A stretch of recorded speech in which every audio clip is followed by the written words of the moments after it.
All righty. Hello, I am Heather Pierce Campbell, the legal website warrior.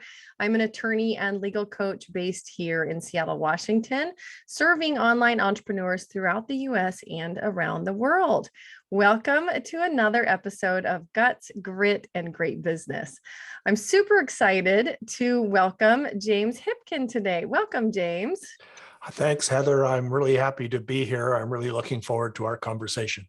Yeah, this will be a good one. I think that, for those listening and anybody building a small business, our web presence, our website, our marketing is always top of mind, even if we haven't handled it appropriately, right? It's one of those things that, and many people, excuse me. I thought I had turned everything off. Here we go. Let me hit, sorry about that. That's so interesting. My ringer is off. I think it rings through all my Apple devices. That's so bizarre. Well, we'll edit this portion out. So I'm not sure. I'm not sure you should edit it out. Maybe leave it in because it makes everything so normal. Oh my gosh, right? Isn't this life? Sweetie, that's my hubby. Back. Okay. So I will edit it out though, because it was a long enough break. So just going to hit pause for a second where there's no noise so that my editor can see a blank space, and then we'll pick back up.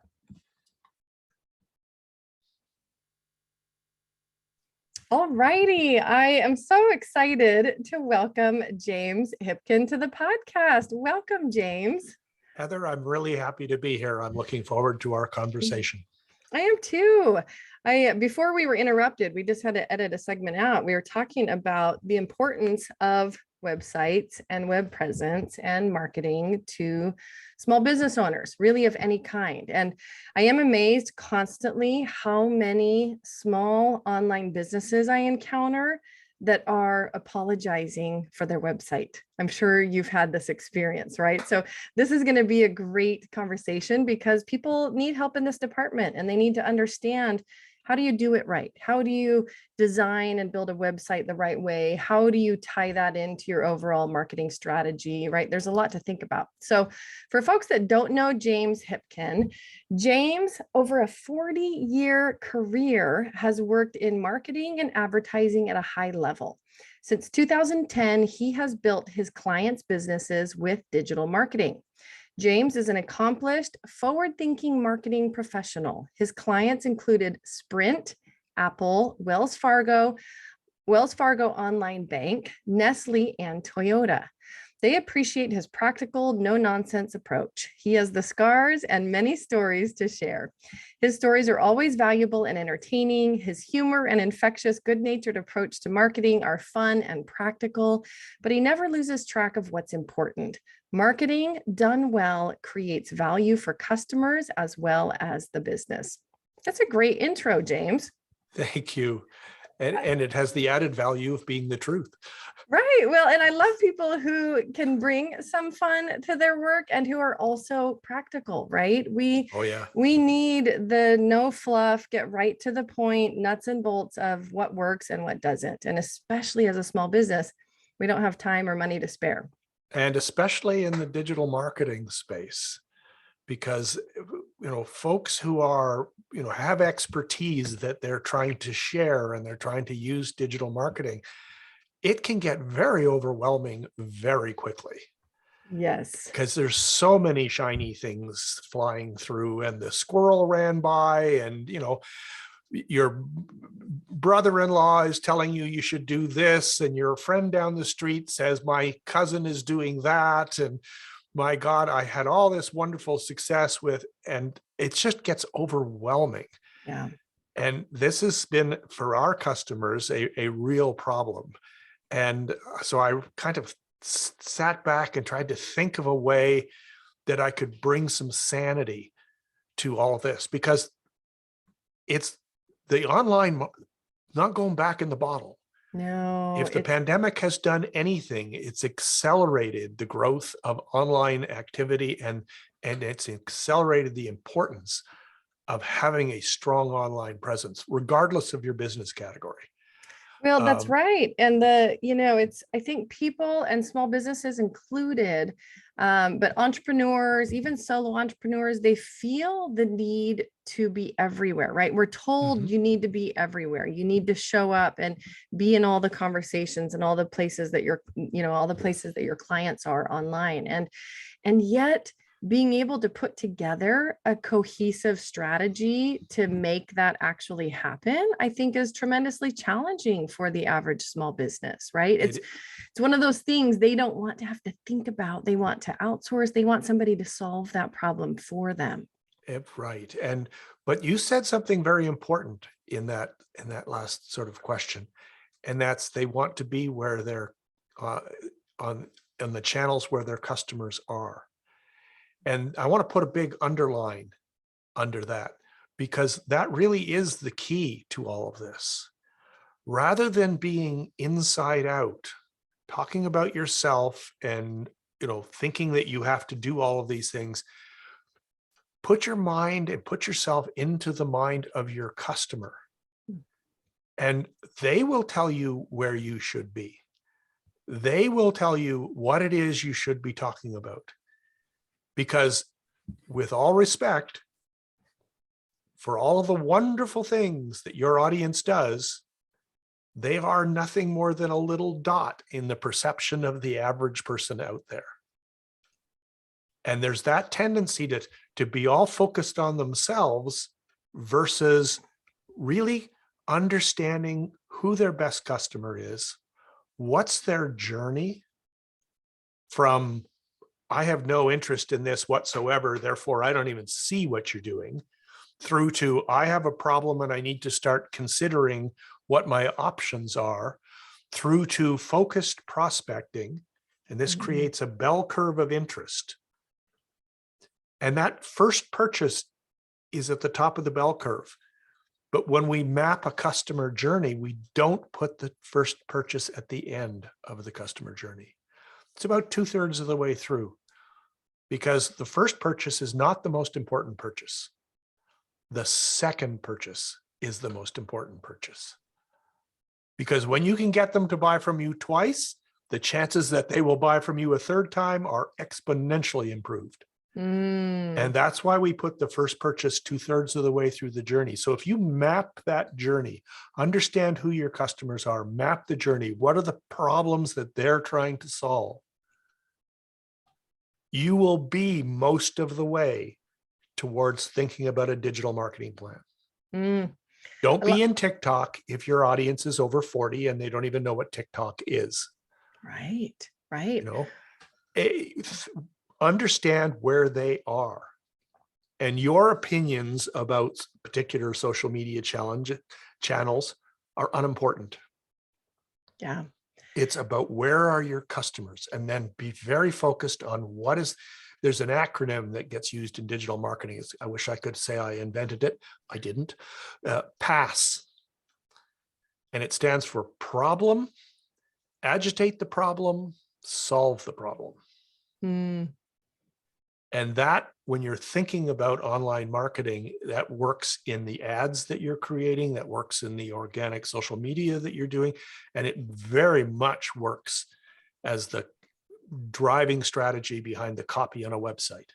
Right. Start with the problem that you're solving, and then use all of your characteristics and expertise and credentials as reasons to believe, as reasons that your audience can believe that you can in fact solve their problems, but don't lead with it.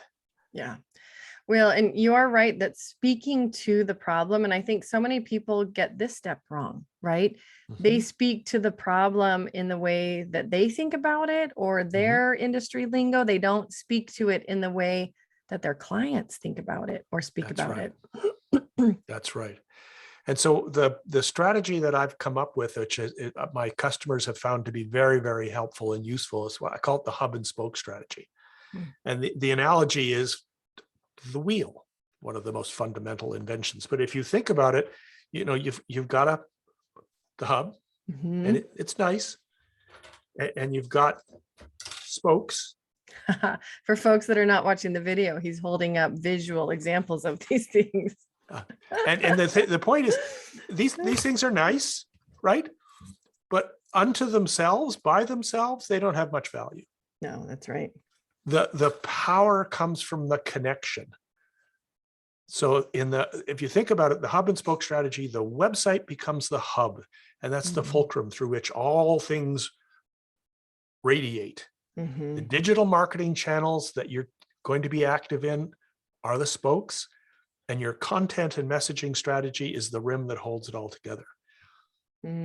Digital marketing tactics in isolation are expensive noise. Oh my gosh. And people who are listening who have tried that, right? They've lived the pain of that experience. The number of entrepreneurs I've talked to that threw a bunch of money, for example, at Facebook ads, or, tried some singular tactic because they were told that's what they should be doing. Right. Only to just have it operate like a big black hole with no real results. Exactly right. And the challenge is that there's nothing inherently wrong with Facebook ads or Google AdWords or any of the other choices.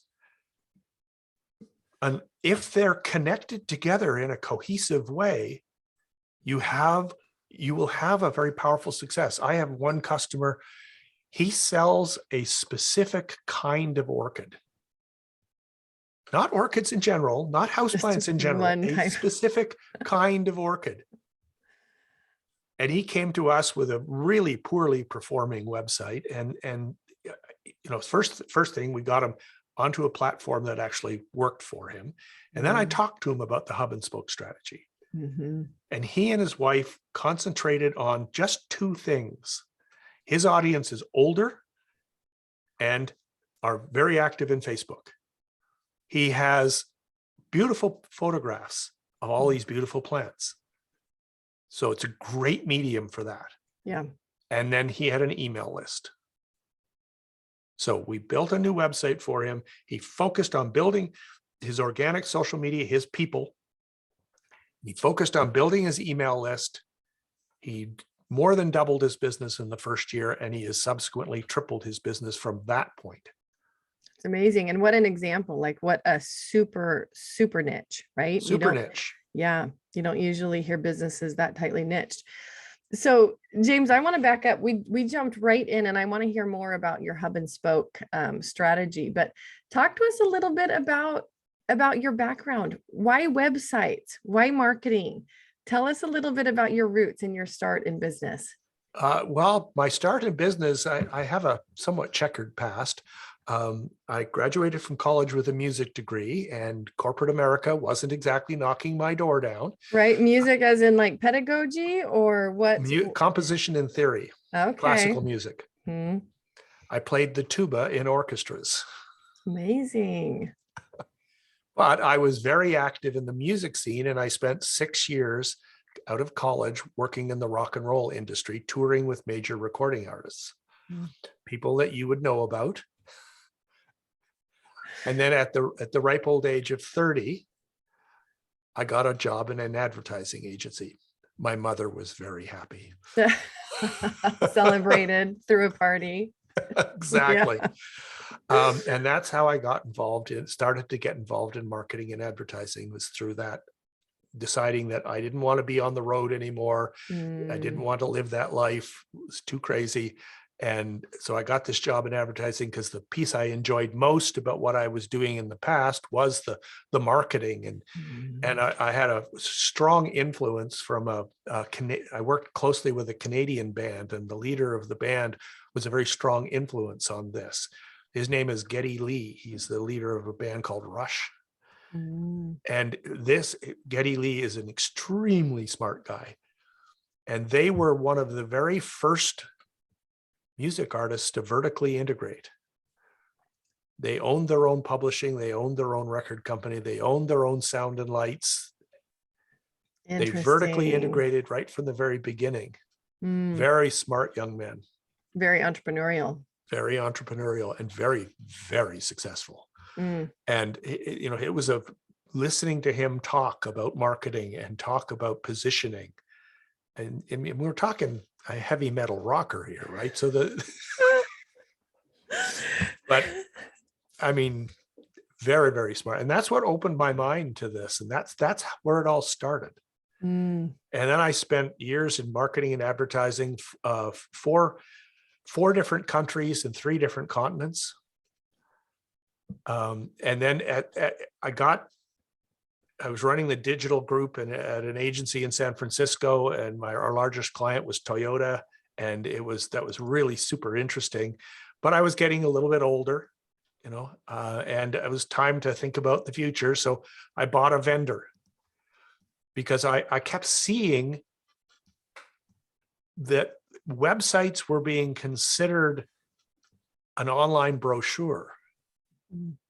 And I was thinking about them as a tremendously wonderful opportunity to create mutual value, to create value for customers as well as value for the business. So I had a different perspective on it.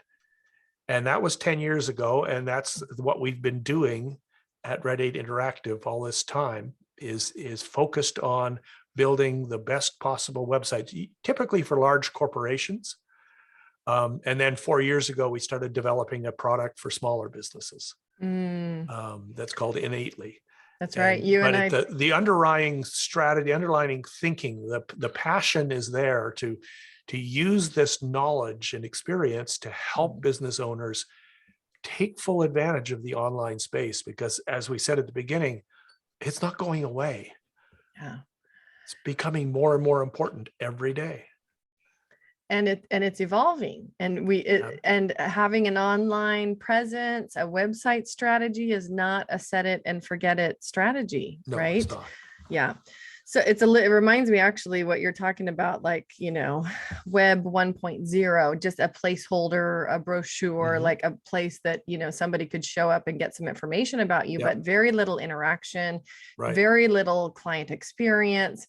You and I connected through LinkedIn, and I've talked openly on my podcast about how much I love LinkedIn as a way to really make meaningful connections if you use it the right way. Right. And Correct. A lot of people don't, but it went through a revolution, right? Used to be just a placeholder for resumes, essentially. That's right. And then, for anybody who has spent any amount of time on LinkedIn, it went through a massive change where people understood, oh my gosh, I could be using this in an entirely different way to speak directly to my clients and provide value first. Right. And LinkedIn is a great example of something else as well, Heather. And you talked about how things are always changing, and being sensitive to that and open to that. Imagine if the brand Rolodex had decided that they were going to evolve and became LinkedIn. Right. And the funny thing about that, I think you and I spoke before scheduling, this interview. And I probably, like I said to you, I say to everybody, put me in your Rolodex, the original old fashioned list of names and connections. I remember as a kid looking at my dad's Rolodex and he had hundreds and hundreds of contacts in this Rolodex. But yeah, you're right. What if they had evolved? Right. And that's so important to business owners today, is that you can't get caught up. You have to understand the difference between principles, because the fundamental principles haven't changed. It's still all about relationships. Yes. And people buy people. That's right. The media that you get to choose from has evolved and changed, but the underlying principles are the same. I love that. I got called up on the carpet. I had to go down to Los Angeles to meet with the Toyota corporate folks. The legal department was upset with something we were doing. Darn lawyers. They said that, we needed to put terms and conditions in the banner ads that we were running for a lease offer.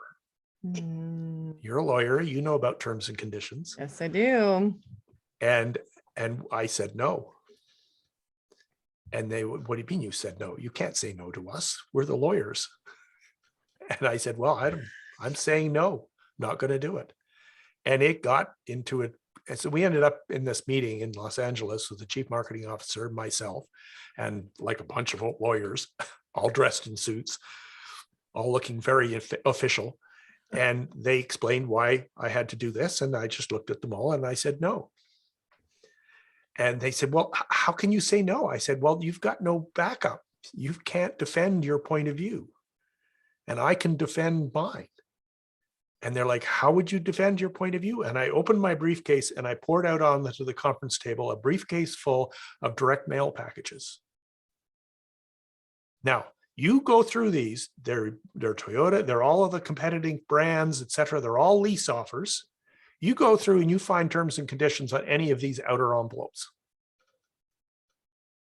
And they looked at me and I said, a banner ad is a digital outer envelope. It has one job and that's to be clicked. Right.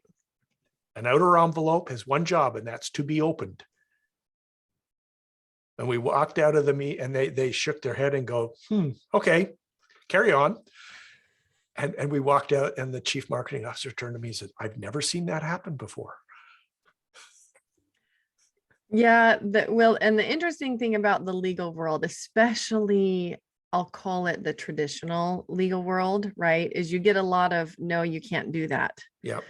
And often there needs to be somebody inside the business saying, here are our goals. How do you help us meet these goals, right? In a way that's reasonable, that respects the law, tries to meet the, what is absolutely required of us, but also allows the business to operate. Exactly. And what I did in that circumstance, and the reason I told that story, is that I went back to basic principles. The mechanism has changed. The principles, the media that we're using to deliver has changed, but the principles underlying it have not. That's right. And that's so true in so many things when you think about it.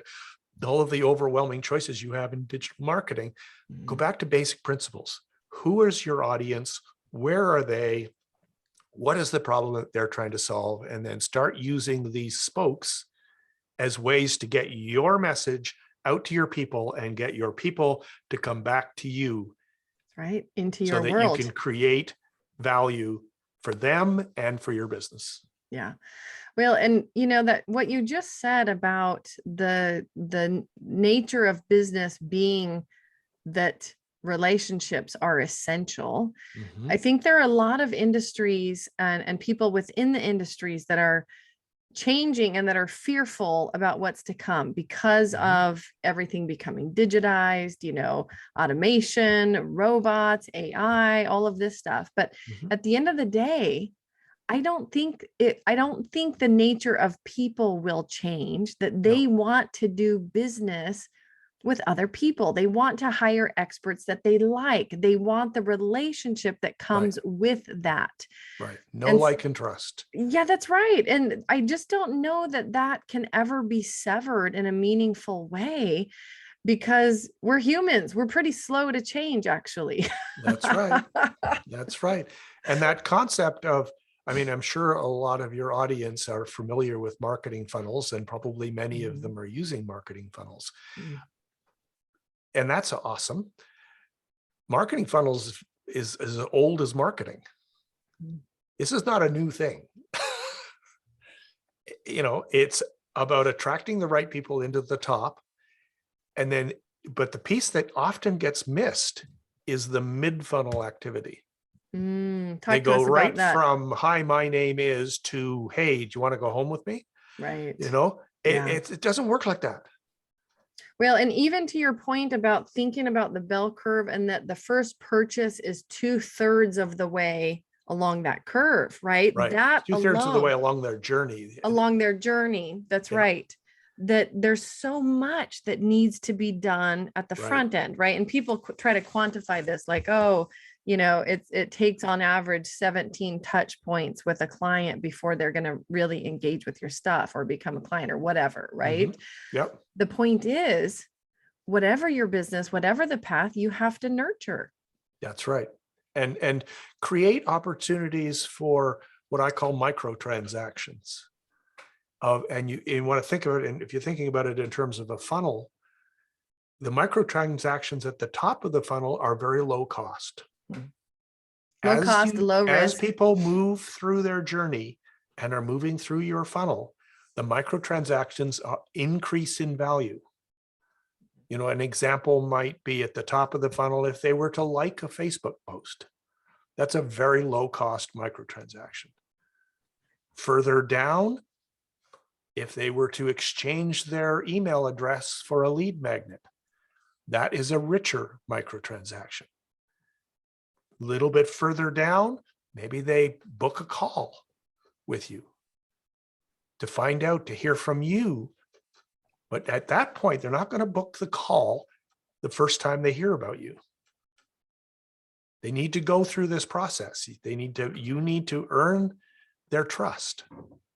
I use the acronym TTV for funnels: traffic, trust, value. Mhm.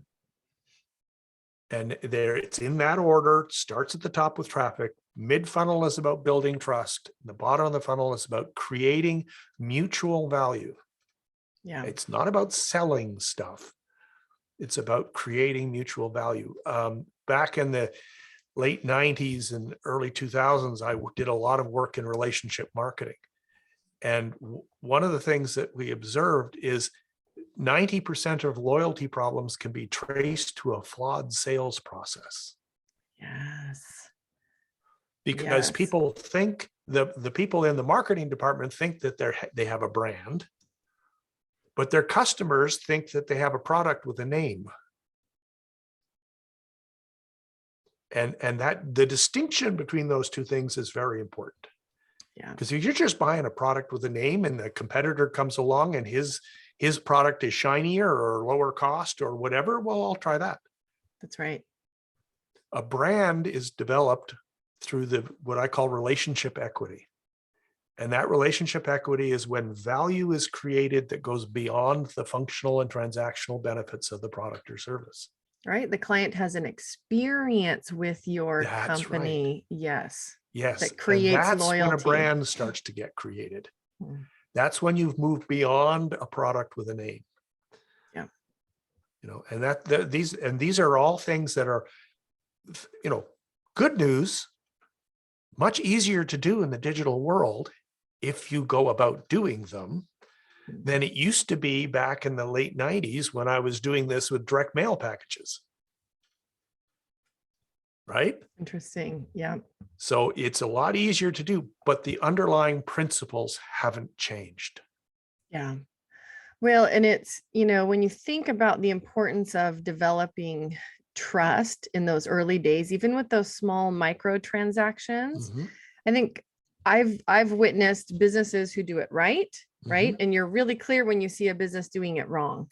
Right. And, being in the legal side of the world, I hear about businesses doing it wrong because Mhm. people become really upset or disgruntled about the experience they're having and Right. generally looking for money back or trying to recover from that scenario. And it's, it's interesting to think about the businesses that do it right and their ability to continue that relationship. Because I think one of the other biggest missed opportunities we have in business generally is our lack of follow-up with first-time buyers. Exactly right. Because they're at the top of the interest curve. They're at the top of the bell curve. Just because they bought from you once doesn't mean their interest disappears. Right. That's when they're really open to reinforcement. Have I made a good decision? Am I being valued for more than just this transaction? Right. But what do so many small businesses do? Turn around and go looking for the next customer. That's right. Instead of how to continue to take care of this one. And there's a business reason for doing this. Loyal customers contribute value to the business in 5 ways. Oh, I love this. And this is proven. It was originally documented by a gentleman named Reichheld, who worked with a Bain consulting group. He wrote a book called The Loyalty Effect, which is really, really old now, still valid. And basically what he said is there are 5 ways that loyal customers build. And I've tested this with my bank clients. I had Visa as a client for a long time. A 5% improvement in loyalty can increase the net present value of a customer base, but anywhere from 20 to 95%. And when we worked on the loyalty programs with Sprint over a 5-year period, the last 4 years, we were generating 20% growth on revenue on a $2 billion base of business without changing market share. Yeah. And it's because the longer you keep them, the more return you have on the investment required to acquire them. The longer they're with you, the better they understand how your product or services work. Therefore, they're less expensive to maintain. The longer they're with you, the more loyal they are, the more likely they are to buy other products and services from you. The longer they're with you, the more they understand your value proposition. You don't have to bribe them. They'll pay full price happily. And the longer they're with you, the loyal customers advocate for you. Right. They become a driver. They bring in other people who, oddly enough, look just like them. So that's 5 ways that customers drive value. That's how we were able to get those kinds of numbers to generate, by focusing in on best customers. Yeah. Well, and even focusing just on one of those, right? Looking at the cost that it takes to create a new client. Mm-hmm. You don't continue to take care of that client. You're basically walking away from that sunk cost, right? Yep. And there's so much more potential left there. And that piece at the end about they become advocates for your business. It's like, for clients that have come back year after year, their businesses are growing. I'm having to provide them with, different legal services as their businesses grow. I had one recently, and I speak regularly, like you. I get on podcasts, I educate entrepreneurs, I watch for speaking opportunities, and I'm regularly invited to groups to share about legal stuff. And I had a client come, and he's got a high-end mastermind or something that he runs full of my people, right? He says, can I pay you $3,000 to basically come pitch to my group? Let me think about that, right? Just a short presentation. And I mean, I jokingly, pitch, meaning that I have no doubt that I will create relationships within that group, because they are the type of people that I care about and serve online.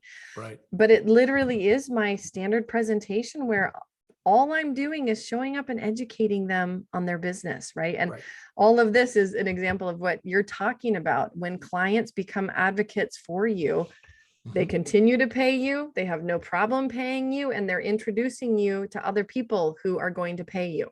And they'll be happy to buy other things from you. Yeah.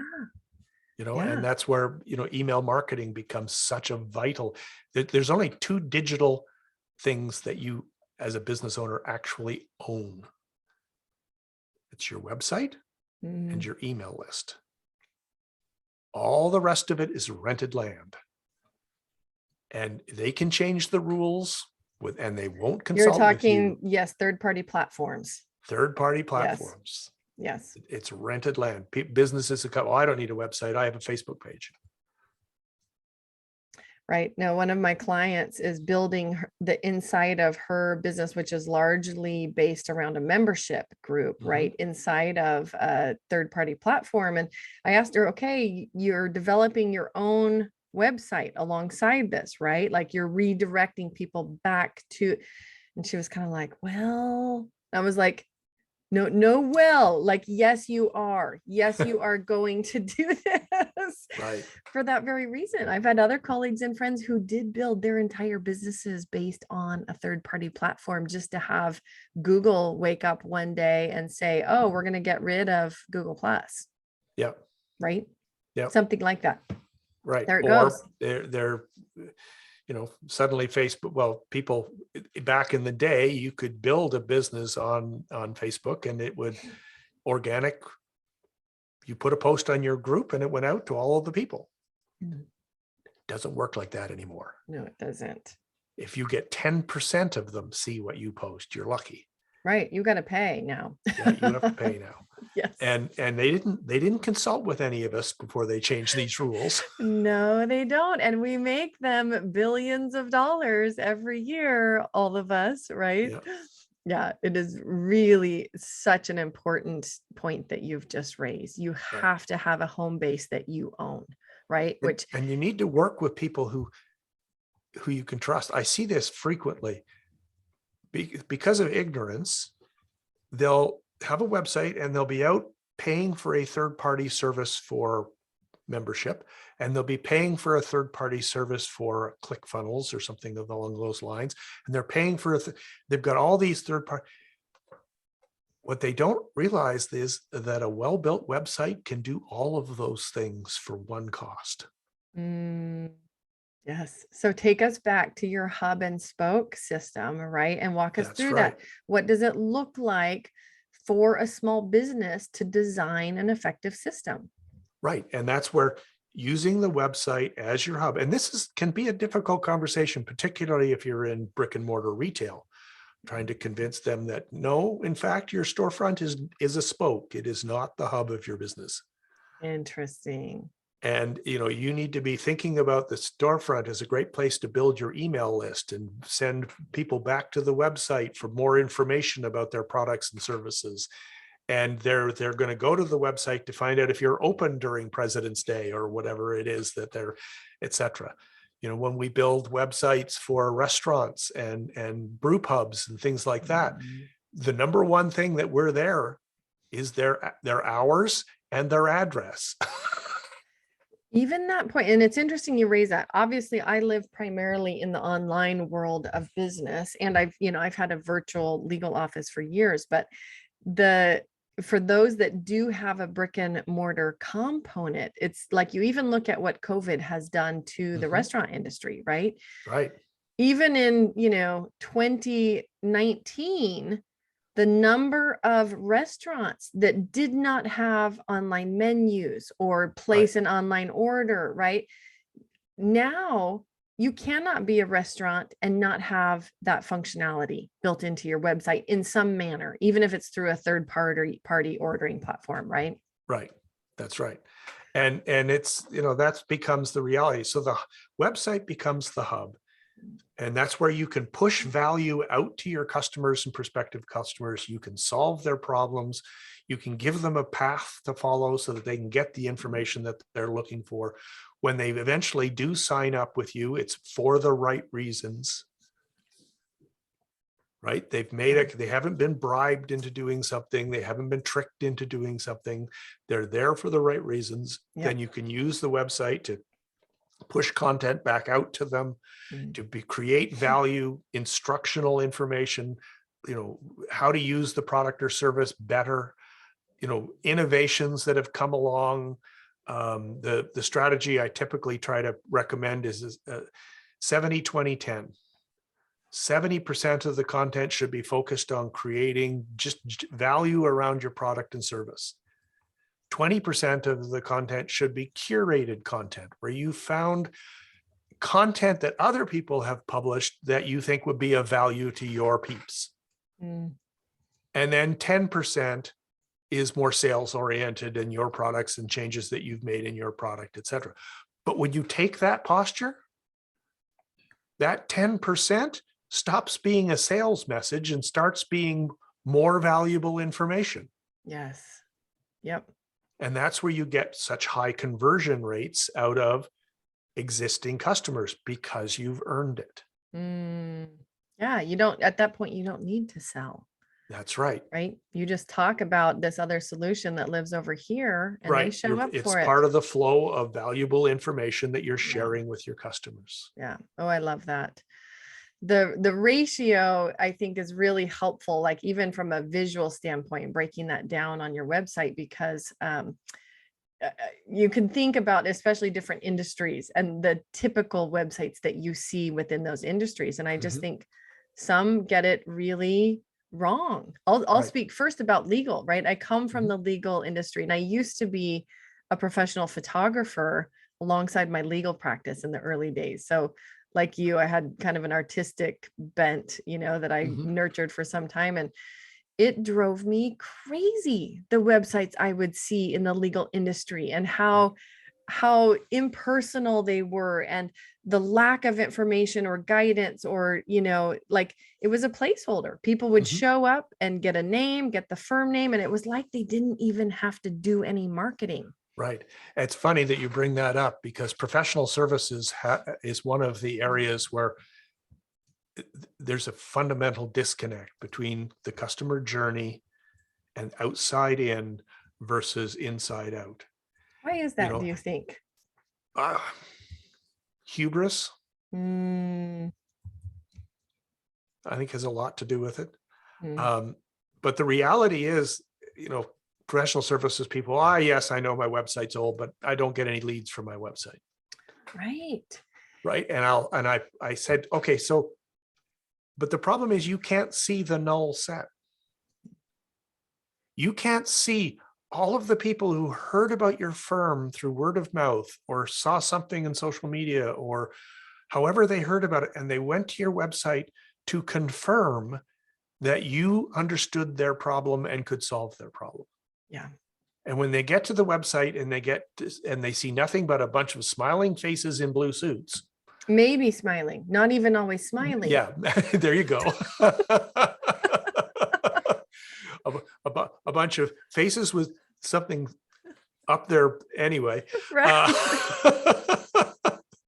It's so true. I hate to make fun of my colleagues, but it's true. There are many who are doing it better these days. Let's be clear. There are many who are on the right trend, and we still need to catch everybody up. Right. And that's an interesting thing. The vast majority of professional services, they do not understand the objective of their website. No. And the primary objective is not conversion. The primary objective is confirmation. And I think continuing to create that know, like, trust factor, right? Give them the clear path that you can, I am, if you're one of these, then here, we have some information for you. If you can get them to click on that and go to that next page, then you've supported their journey and you've built relationship with them. That is a microtransaction. And it builds the know, like, and trust. And if they get to that page and they get valuable information and valuable content that speaks to their problem, that's the mutual exchange of value, which pulls up the relationship equity. Yes. You'll see a lot of these things that I'm talking about, they all cycle with each other. And they're not complicated ideas. They're fairly simple ideas, but they're fundamental principles, and they work. What's the primary question people should be asking themselves about their website? Like, I know you do this website audit, right? Right. What is one thing that anybody who's listening right now should either ask themselves or look at? Like, what's the lens that they should look at their website through? What's the number one thing, if you had to choose just one? That's a great question. Engagement. And the reality is that the average website person has an attention span that's shorter than a goldfish. Isn't that depressing? You have 6 seconds or less to engage folks. And keep in mind, part of that 6 seconds is the time it takes your website to load. Which many websites do not very well, Which right? many websites do not do very well. And then you've got a number of things that you have to do. Am I in the right place? That's about branding. That's about consistency in color palette, consistency in font, etc. Then give me a benefit-oriented reason to stay, which is about leading with the problem you're solving, not with all of your features and attributes. That's right. Say that again. Benefit-oriented reason to stay, and then make it crystal clear what I should do next. And one of the manifestations of that last point is navigations that have 6, 7, 8 choices in them. No more than 4. Interesting. 3 is even better. And it's hard. Yes. I know it's hard, but you've got to put yourself in. If you want to engage folks that come to your website, you need to be focused on that. David Ogilvy, an old ad guy from New York, used to say, the essence of strategy is sacrifice. What's left out. Yeah. Yes, you've got to leave stuff out because you Yeah. have to understand that journey. If you understand that journey and you create value that works with what the audience is trying to accomplish, you're going to be getting a sale for the right reason. You're going to be building a relationship. Mm. So that the answer, engagement, is the number one thing that you should be thinking about. And you vote and recognize sad reality. You have 6 seconds or less to accomplish a whole lot of things. Yeah. Oh yeah. Think about, I mean, I think you can think about your own experience visiting a website that didn't work properly or didn't load effectively, or you get there and you're confused about like, what should I do next, or Right. where are things, you just have no interest in wasting. It's a little bit like starting a bad television show. I always joke with my husband, who I will say doesn't always choose good shows or movies to watch. He thinks he does. We have different tastes, it turns out. But I always tease him like, well, that was 3 hours of my life I'll never get back. Yep. Right. But the same on a smaller scale goes for like visiting something that frustrates you, but it happens so frequently. And it does happen because they'll get, a designer will show up, and I'll see this when I'm doing website audits.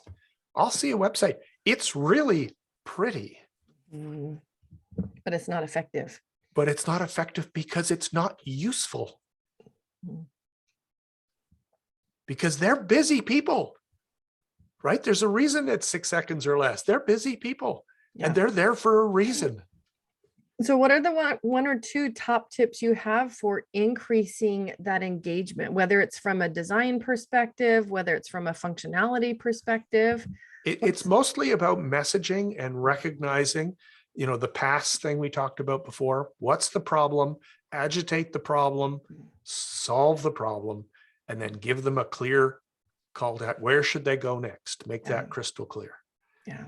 And then things like your features and attributes become reasons to believe. They occur much later. They recur later. Yeah. Because you can't really convince them that you are the best choice for them until they've actually engaged with you. And they're not going to engage with you because you've told them that you've been in business for 20 years. They don't care. No, they want to know if you can solve their problem. Yeah. And if you're describing their problem in the way that they relate to it. That's right. Now, if they have that engagement and then you tell them that you've been in business for 20 years, well, that's support. That's reason to believe. It's justification for me to take the next step. Testimonials are very powerful for that, especially video testimonials. Brands that I've worked with, those icon maps that you see, those are all great reasons to believe and great support for what it is that why you're a good choice, but give them a path. So aside from missing the boat on messaging, right, which has to be the core of everything, and not providing people a clear path, a call to action, what's next, what other primary, like most frequent website mistakes do you see? Eye tracking. Most people are right-handed. Most people track from the upper left-hand corner to the lower right-hand corner. I see so many websites where the call to action is in the lower left-hand corner, which is the least eye-tracked spot on a web page. They've got a beautiful picture of a model. Everybody's going to their website right now, like looking at it like, what's on my lower left-hand corner? So they'll have a beautiful picture of a model in the right-hand side, and the model is looking looking ethereally off into the distance, away from the headline. And the headline is over in the left-hand side, and the call to action button is sitting down underneath that. Okay. If you look at well-built e-commerce sites, they do photo shoots. Zappos was famous for this. They do photo shoots and they pose the model so that the model's eye tracking is in alignment. The art director sets it up so the eye tracking is looking at looking at the buy now button. Interesting. Because all the details. Because it's all subliminal. Yep. We did a website for he was a former New York State senator. He didn't get reelected, so he was a lawyer. He put a shingle out and said, I'm going to be a lobbyist, Mm. and I'm going to help New York state businesses understand how to work with the state government, because I have years and years in the legislature. And he was very well qualified for this. And he wasn't getting any traction. Mm. And he came to us and we said, well, your website's all inside out. All you're doing is talking about yourself. You're not telling people how you're going to solve their problem. And all of your call to actions are in the lower left-hand corner. So we found a nice piece of stock photography of a statue in a clearly government situation, but the statue was looking. We put the statue on the left, we put his benefit statement on the right, we put the call to action button down underneath it. We cleaned out all of the other stuff. He called me up the other day and I asked him how he was doing, because it had been a couple of years. I said, he said, do you think I should refresh the website? And I said, Craig, is your phone ringing? He says, I can't get it to stop. But no, you don't need to do anything. No, with your you don't need to website. do anything. I'd It's love to take your working. money, man. I really would, but you don't Right. need to. Well, and that, what a great testimonial that is. How many people are sitting here going, man, I wish I had a website that had my phone ringing off the hook. Mhm. What I started with at the beginning of our conversation was what I hear most often, because I work with folks who all need to have strong digital presence and, a primary website that works and is Right. functional and does all the right things. But how often they're like, oh, this one is 8 years old and it's an embarrassment at this point, and and they haven't touched it. They Yeah. somehow are still running their business with something that is not making their phone run off the hook, but they're so busy trying to do things in other areas of the business, Right. right? But it's a lot of like apologies for an old or non-functional or ridiculous website. Yeah. So talk to those people. What gets somebody like that to move and make a better decision? Well, I think one of the things that we could do, I offer a free 6 seconds or less website audit. Mm. And if it's a great opportunity to have a conversation around these kinds of topics. I try to be gentle. I try to be kind. And I'm sure we need to be direct, right? But we're clear in terms of the things, because I know in my gut, fundamentally from years of experience, that these things that I'm talking about work. Yeah, absolutely. And it will make their business more successful. So if somebody is interested Mm. in taking advantage of that, they can go to 6secondsorless.com, and that will redirect them to a Calendly link, and they will be able to book a free 6 seconds or less website audit.